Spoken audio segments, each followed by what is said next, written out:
Today, I had an interesting experience and I wanted to share some tips how you can actually maybe get some affirmation for yourself going into the new year instead of failing and dropping out of the gym, maybe, bailing on your diet, your weight loss goals. I hope this encourages you. So I have top 50 tips, but it is specifically geared towards men and women over 50.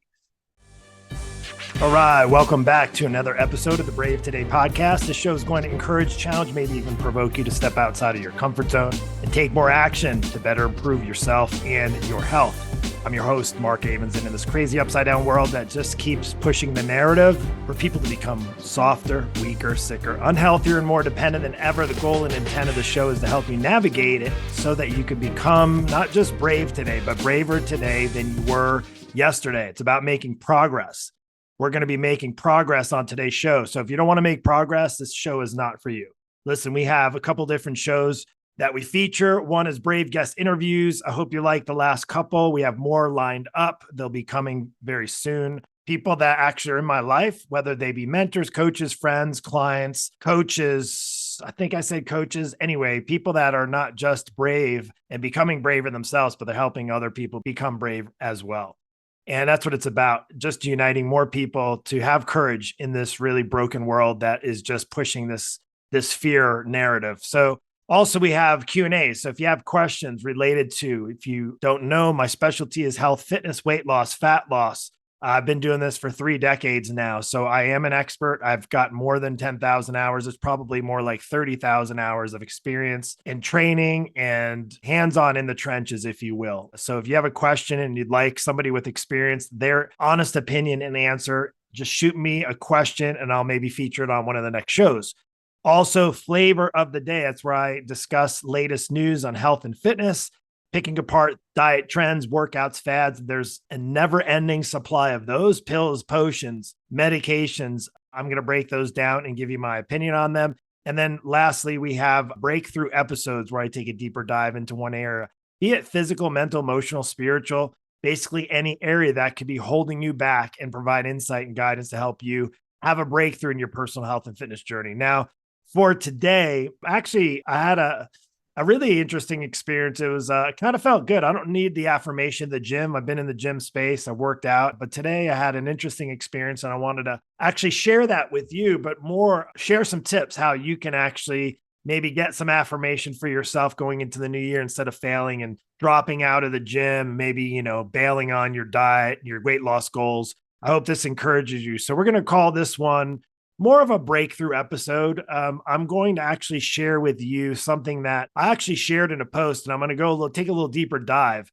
But I'll tell you, if you want the list of tips, I have top 50 tips to help get you fit after 50. Now, if you're in your 40s, this will apply to you, but it is specifically geared towards men and women over 50. Whether you're in your 60s or 70s, or in your maybe even 30s or 40s, but just so you know, these are all going to apply to you as well. But I'm going to actually go through these now. There's 50 tips, so I will probably break this up into a couple of shows. We'll see how it goes. But I wanted to start by sharing with you my personal experience at the gym. Now, I'm a bit of a gym snob. So I've actually been here in Colorado if you haven't been following, my wife and family and I moved from Florida to Colorado just at the end of last year, and we were making our way in. I'm in kind of an in-between studio right here. We were trying to find our place, meet new people, get acclimated to our A church. We found a great church, also the gym space. And my son and I and family have been going to one gym and we've been trying out another. And there's one that's about ready to open up. And I will not spare an expense to have a gym membership because it's truly been a game changer for me over the course of the last 30 plus years.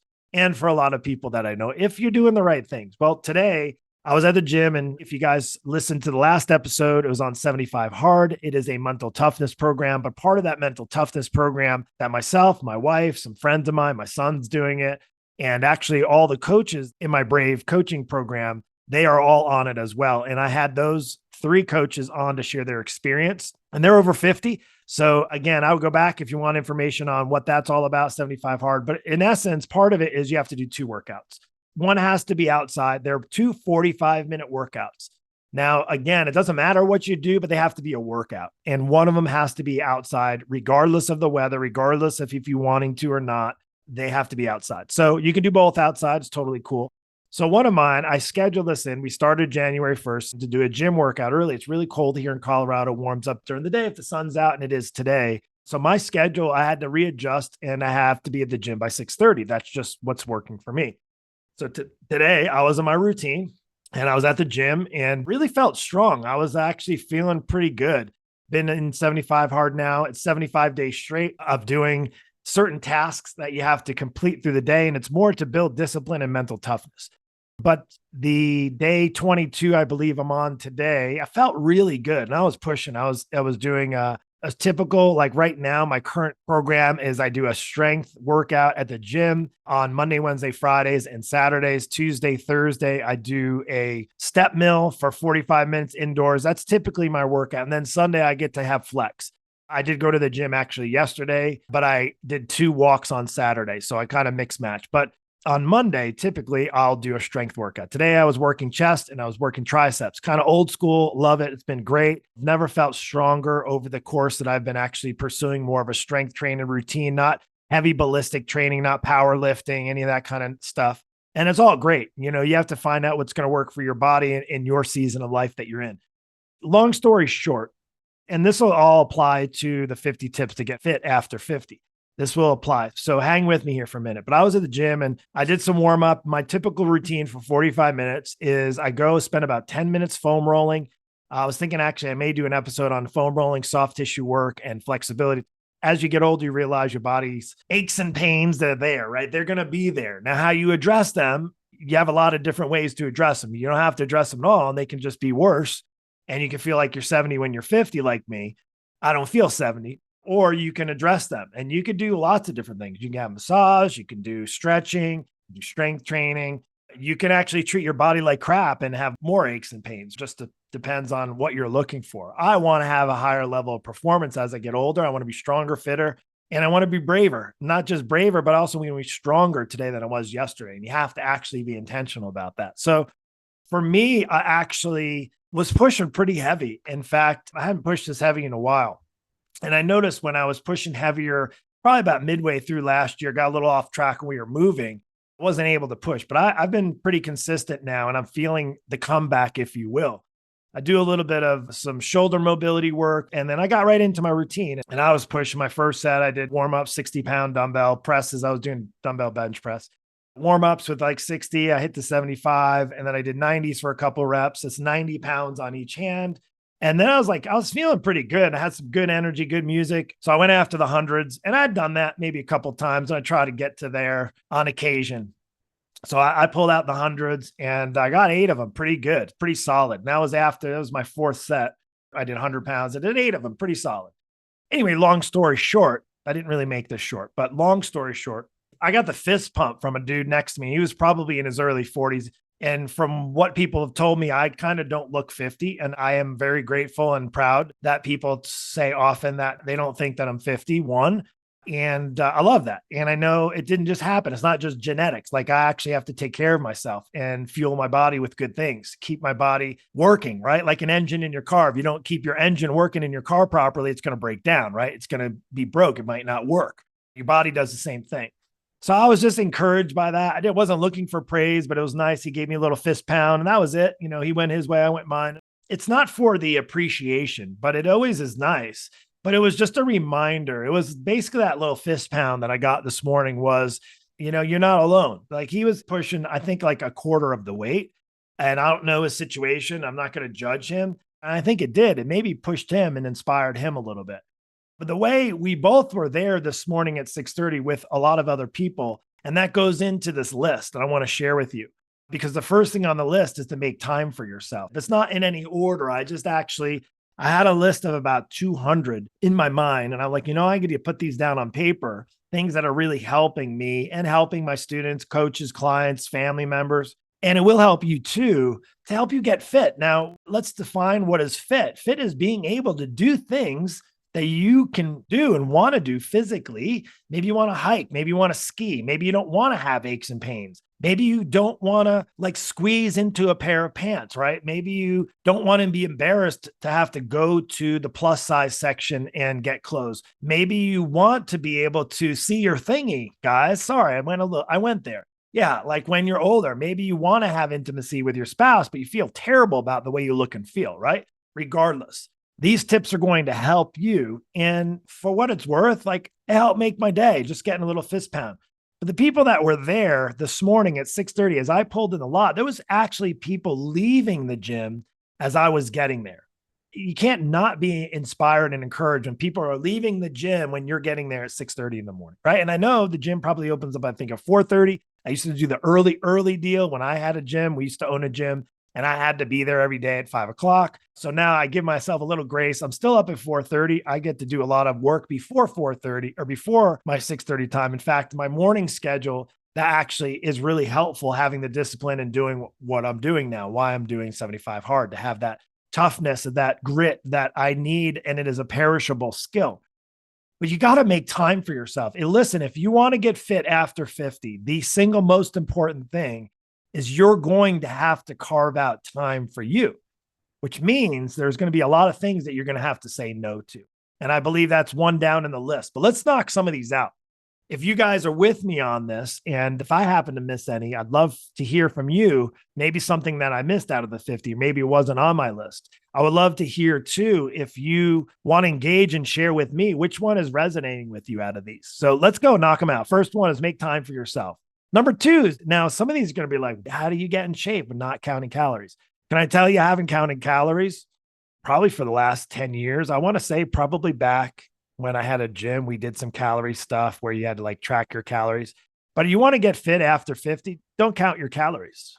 Yes, calories in, calories out, right? The more you consume, you're going to have to move more to counterbalance that. And that's not always how it works, right? But ultimately, calorie deficit is the way for you to lose weight. But there's a big but here. And hopefully it's not your big but. But if you count calories, what you're doing is putting your focus on the calorie. You're putting your focus on the number.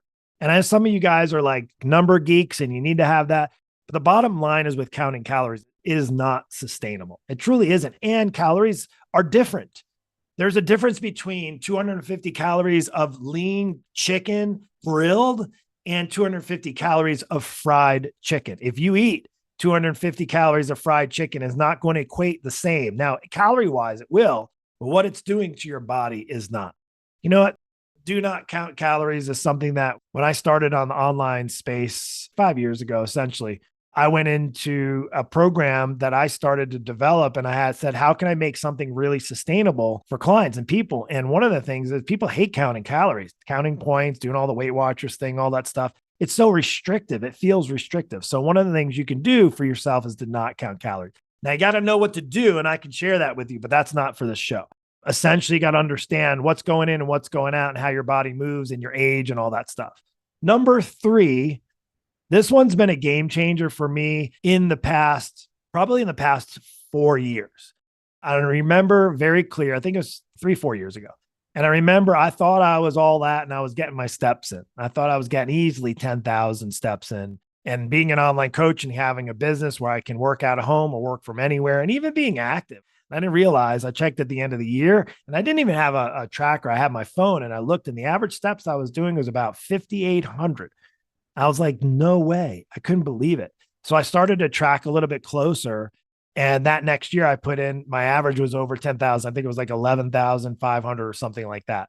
And I definitely felt a difference getting more steps. And the more you move, the better you feel. So get out there, get your steps in or inside on a treadmill, but you got to move more than you sit. The problem is that we get older, 40s, then we hit 50s. Then we just kind of accept that we're not moving as much as we did before. When your kids are younger, my kids are older. They're out of the house for the most part.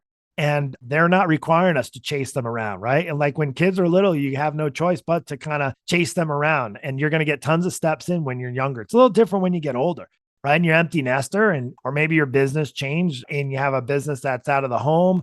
Your schedules change, so forth. You're not running around as much. You need to get your steps in daily. All right. Number 4, this one hasn't really been a problem. I tried this once. Now I know this one is kind of like straightforward. Stop smoking. The vaping too. Like if you're like, oh, I don't smoke, I just vape, right? Do you realize the crap that they put in that, and the oil and the stuff, the artificial, the sweet and the flavors, the smell, like all of that stuff, all that is all artificial. It's toxic basically. But nobody's telling you that because they're making money off of you.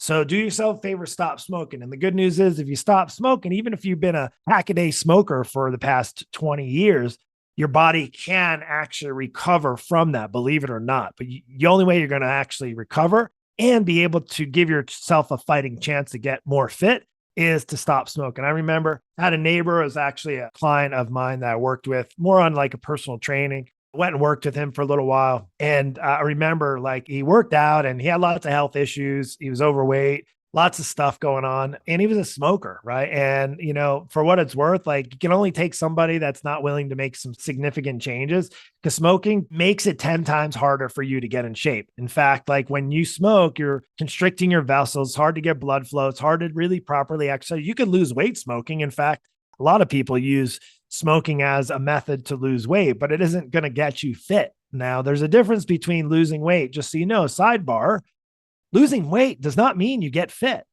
If you lost 80 pounds in the last year, doesn't mean you're more fit. It just means you're less weight. So keep that in mind. Now, I'm not here to knock that. In fact, if you are somebody that's lost 80 to 100 pounds in the last year, that's amazing, right? If you just did it losing weight, you could do it with surgery. Somebody can go in and do surgery. You could do it on medication. But just because you lost weight doesn't mean you're more fit. It just means you're more back to where you should be as a normal human being, right? You should be not over 80, 100 pounds, 200 pounds overweight. And I'm not here to discuss that. I'm just here to let you know that you have to do more than just lose weight to get fit after 50. But one of the ways you can do that, I went on a little bit of a rabbit hole, is you got to stop smoking. I share my personal experience. I remember I worked at like a little country deli and I used to put the New York Times together. This was out in Long Island. And then I was like stock boy and I was worked behind the deli. It was a cool little place, great experience. And I remember some of the people that were working there a little bit older than me smoked. Like they took a smoke break in the back or in the bathroom. They took a smoke break because there was a fan in there, right? And they go in there. And I remember trying it myself, like choked to death. It was so disgusting. And I was like, that was a really great first experience because it actually trained me to not want to smoke a cigarette. I did the same thing with chewing tobacco in college, and that's a whole nother story, which again could be stop smoking, don't chew tobacco.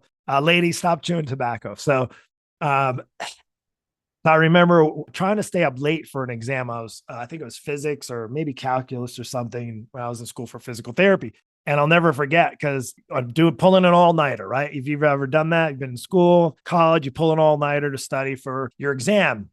So I made the mistake of trying to pull an all-nighter and I was getting tired. And these guys whipped out this big bag of like chewing tobacco. I was like, oh, this will keep you up. I'll get you up. And I didn't really, they told me what not to do and how to do it and not swallow the stuff. And it made me sicker than a dog. I failed my test. I went to the test and I was like almost passed out. I was so sick from it. It was really a disgusting experience. But anyway, so stop smoking, stop chewing tobacco. Number 5, this is one, and it's hard for me as a coach and trainer and somebody with experience and a formal background who understands biomechanics and physics and understands how the body works and understands how the shoulder moves in its socket and understands how the knee moves and how it's supposed to move and how strength training works and the difference between your tendons and your muscles and your joints and all that stuff. Learn how to strength train properly. The hard thing for me as a coach is to see so many people that really have the best intentions going to the gym to try and work out, have the best intentions to try to improve their strength, but they don't have the skill set. They've never learned. They just kind of wing it. They go to a gym, join a gym, get a trainer to show them how to use some equipment, and then they just proceed to just wing it. And if you know anything about winging it, in life, you can't wing it. If you want to get stronger, will you improve your strength a little bit if you just kind of wing it? Yeah, you're going to get wing it kind of strength. You'll probably get about 20% of your potential. But if you learn how to strength train properly, if you understand where you're at, knowing like, okay, here's my starting point, here's ground zero, and here's how I need to start to train properly. This is something that we do.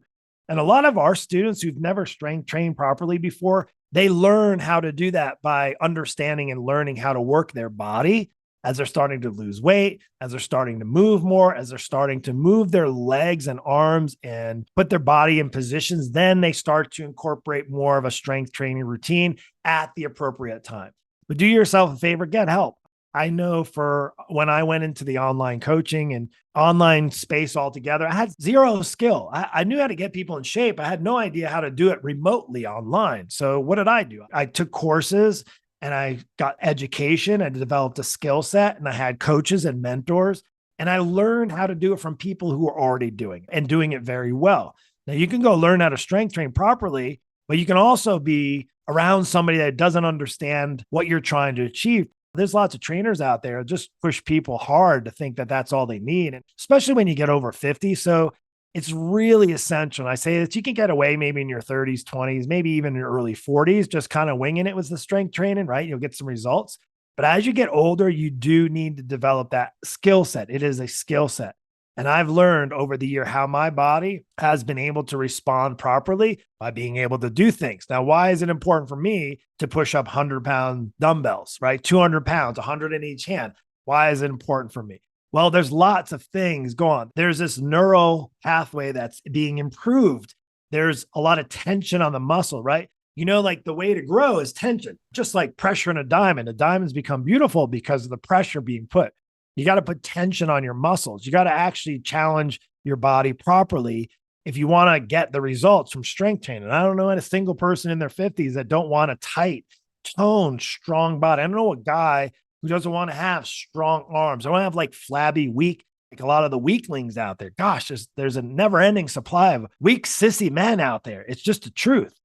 And ladies, listen up, ladies. You are not going to become a bodybuilder just by strength training. In fact, it's probably one of the most underutilized things that has happened in the gym space is women. And I see it changing. I will say, I see women, even today, there was some younger women that are in the gym, but I still see you cardio snobs that all you do is get on a treadmill, get on an elliptical machine, and you think that that's going to tone your body. It's not. It's good for cardiovascular, and it may actually help you lose a little weight, but it isn't really the best bang for your buck. In fact, a long-term benefit strength training you need to incorporate. And definitely, if you don't know how, learn how to build the right strength training program to your body's needs and the goals you're trying to achieve. All right, let's go move on.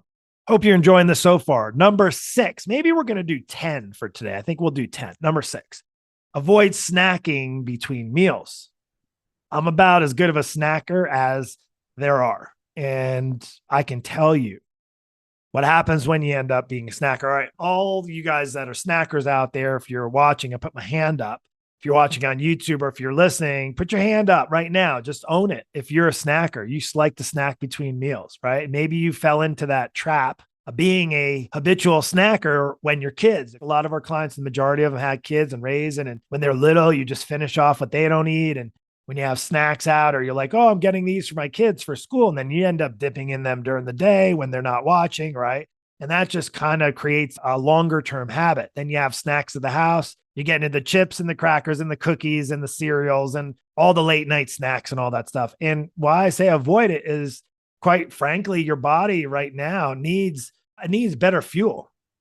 When you're younger, you can burn right through that stuff, even if it's got filled with sugar and red number 40 and all the artificial flavors and all that stuff. Not that it's good, but you're going to burn through that pretty quickly when your metabolism's rocking like you are when you're in your 20s, right? For the most of you.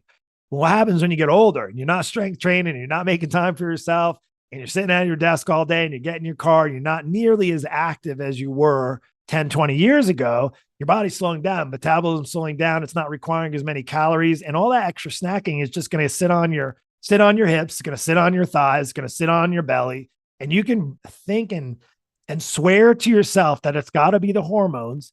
Mark, it's got to be the hormones. It must be. My hormones are off, and, all this stuff, all these things. I don't know medically, all these things going on.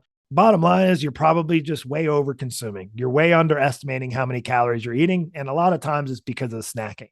Doesn't mean you can't snack. No, it just means that if you're snacking between meals, you want to be very, very conscious and aware of how many times you're eating through the day and what that's adding up to. In fact, like I'd shared on number 2 about not counting calories. If you're trying to lose weight and you want to do this, this is literally a freebie. Get yourself a little notepad like this, just a little pad. You can get these, cheap. You can get them at the store. You can get them on Amazon, whatever. And you can just write down what you're eating through the day. Just own up to what you're eating through the day. I guarantee you're going to see where you're failing. And if you make just a few small changes, and I don't even have to look at it, but if you're 20, 30, 40 pounds, 50, 80, 100 pounds overweight, you got an eating problem. And it may be that look, oh, I'm a foodie. No, you probably have some food addictions and you probably need to address them. And one of the things you can do is actually just to look at it. And as far as snacking, look at all your meals and just write them down. Like, do yourself a favor. Today's Monday. Maybe this be out on Wednesday. So, again, it may be midweek. You can start it for the weekend and own up to everything you're eating. That's going to be helpful. So, number 7, I know I went off track on the snacking, but I want to give you some application to this. And this one's hard, especially if you've been struggling. And I talk to so many people on a daily, weekly basis who struggle. And it's discouraging. It's depressing, makes you sad. But also, all that, you're not going to get more fit by being sad about it. Like, you could smile. Like, today could be the day, even if you've been stuck in a weight loss battle for years, you can actually wake up today and look at yourself. Take a good hard look at yourself in the mirror, not to judge, just look and smile. And when you smile more, you're going to probably appreciate them. Maybe you're not where you're at, but you know what? You can smile because God actually woke you up. He gave you another day. And when he gave you another day and hopefully more days to come, hopefully it's not your last day. If you choose to smile, if you choose to be kind to yourself, and actually I think I put that one down a little bit lower, but if you smile more, if you actually enjoy being you, maybe you're not happy with the way your body looks, but you know what? God only made one of you. And that should be enough when you wake up in the morning, whether you have strong faith or not. Like, there's only one of you exists on this planet, just one. Even if you're an identical twin, there's still only one. There's still differences in being an identical twin, right? So smile. Give yourself an opportunity to win by just smiling some more. All right, that was a little woo. Let's move on. Next, number 8. If you're over 50, this one is so key. You have to know why you want to get fit after 50. You have to know what your why is. I share this with our students, and I'm giving this one. This one's gold. You got to go 3 layers deep on your why. 3 layers deep. Let's just put what I shared with you this morning. Why do you want to get fit and push 100-pound dumbbells, up in the air? Why? Well, because I don't want to be a wimpy man. Okay. Well, why don't you want to be a wimpy man? So I'm going to go a next layer deep on that. Why don't you want to be a wimpy man? I don't know how any man wants to be a wimpy man. I want to be able to defend myself. I want to be able to provide protection for my family if we ever need. And I know, like, being able to be stronger, it's also going to help longevity. I want to live a happy, healthy, full physical ability to do the things that I want in my 60s, God willing, in 70s and 80s and beyond, if he's going to give me those many years. The way I see it is, if I don't, the alternative is going to be not really very fun. And I've seen plenty of people that have gone down the path of the alternative. So that's my why. And I'm going to go a 3rd layer deep. So that was like my deeper 2nd layer. The 3rd layer deep is, I want to be a good representation for my family and the next generations to come so that they can actually pursue similar things. A lot of people, you can blame it on your family history, and you can blame obesity and blame that you're out of shape and overweight and unhealthy and sick all the time and on a bunch of medications and miserable in your own skin. You can blame that on your upbringing and your environment and your family. But for every person that I hear that shares that, I've worked with 20 or 30 or 40 of them that decided they were going to be the change. And I call that the change agent. They were going to be the change agent to decide the future is not going to look like past has for my family. And I'm going to be the one to change. Now, I always say not everybody in my past family is overweight and out of shape, but I have family members that have not really pursued really great healthy habits. And back a couple of generations, they really didn't need to. They were working. There was no gym memberships. There was no like worrying about all the crazy processed foods. Like, you ate what's on the farm. That was kind of it. So one of the things, again, in your why is you got to go deep. Don't just say, I want to lose 50 pounds. Well, why do you want to lose 50 pounds? Well, because I've been married for 20 years and I don't feel very comfortable in my skin and being intimate. Well, you want to have sex with your spouse, right? And you want to actually have a relationship with your spouse intimately. And I'm sharing that because it's one that a lot of people won't talk about, right? Well, I also know that when we're closer together, physically, spiritually, like, it's going to be healthier. The healthier I am, the less depressed I am going to be. Less depressed, maybe not even need medication. I don't want to be on medication. Like, I don't want to feel that way. And then why do you not want to be on medication? Well, because I've seen other people on medication their whole life. A, it's expensive. You don't know the side effects. And I don't want to feel dependent on the healthcare system. So those are great reasons too. So you have to know your why. Get in touch. Go 3 layers deep on your why. Got 2 more to go here for this one. So we might have to make this a 5-episode series because there are 50, but I'm going to share the next 2. It is right now, today, recording this is January 22nd. You're trying to get fit after 50. How many of those days did you make count? Right? You got to stop procrastinating. Oh, well, I'll just start. It's Monday, but I'm already off the wrong track. Let me just get through this week. Let me just get through this. Let me just get through that. Let me just wait until things get a little bit easier. Right now I just got a lot of things going on in my life. I have this going on and that going on, and there's just too much. I don't really have time to do this. I really don't have the means. Like, I can't get to the gym. Like, I'm needed in my business. Stop procrastinating. You know what? It's only going to get harder. Can I just share with you a secret from somebody that's, again, don't take my advice from it. Take from the thousands. The reason why I try to preach this to you, and I'm almost really just getting sick of it, really getting sick and tired of sharing this, because it's just the same thing over and over and over again. Same excuses come up every year, year after year after year after year. And I see so many people that are just wasting their life being not their full self, not being able to see their full potential or chase down their fullest potential because you just can't physically do it. They're out of shape, they're overweight, they're unhealthy, they get terrible sleep habits, they have terrible relationship, they have terrible finances. Their life is a complete disaster, yet they won't do the things that they can control. And one of those is actually to take better care of yourself. So again, and you're not going to take care of yourself if you're procrastinating. Like, I am one of the worst procrastinators ever. And I used to be way worse. And I remember when I was a fat slob in college, literally from being high school jock, playing 3 sports, never having to worry, to going away to college and then not pursuing it. And then all I was doing is studying, like I'd shared, trying to chew tobacco and have all-nighters just to get a C on a calculus exam. Like, I can tell you, I was doing all-nighters because I was procrastinating. And I would say is the one thing that I've learned over the years, you cannot procrastinate with your health. Like, procrastination with your health only exacerbates the problem that you have in your hand. 20 pounds becomes 50 pounds.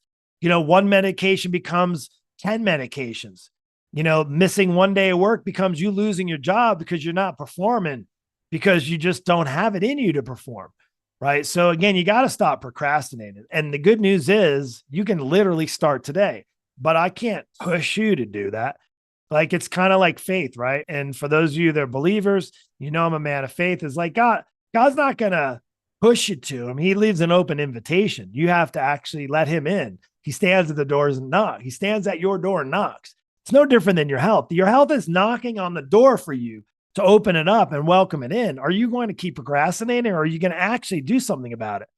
If you think you're too late at 50, then you've already lost, because I know people living 80, 90, 100 years.